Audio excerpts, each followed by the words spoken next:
بذار بسم بده بهتون در سامنه بده آورد ماشین میشه جایش میدون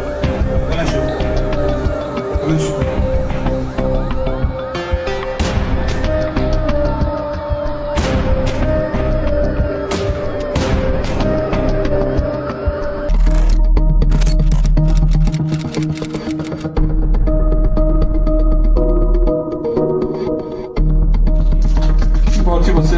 احواله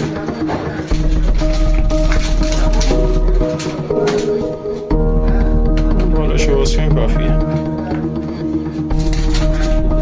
چسب میدن بس من بکنم بازو بفرستنش بالا 36 تا باتری این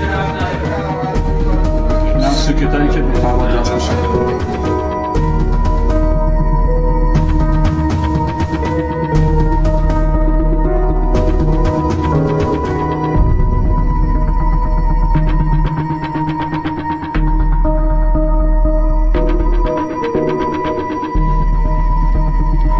اسبه‌های کمپرسور باد رو مشاهده میکنی هوا کشی شده در کل تجهیزات کاملی و صورت دستساز آماده میکردن هر چیزی که اینجا مشاهده میکنید از روی الگو بوده که انواع و اقسام میتونن تغییرش بدن و استفاده کنن واقعا به صورت تخصصی به همراه دانشی که داشتن استفاده میکردن و هدفی رسیدن.